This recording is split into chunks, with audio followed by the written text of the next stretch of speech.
Inilah peternakan Matai. Ditargetkan menjadi sentra produksi ayam Kabupaten Birun. Matai Kabupaten, Kampung Matai, di Matai, Kampung Birun, Nasar, Tengku di Gadung. Ini tokian.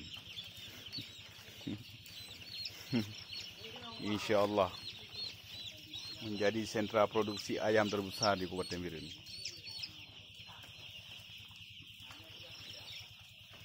Ini plung-plung. Nah, ini dia luas.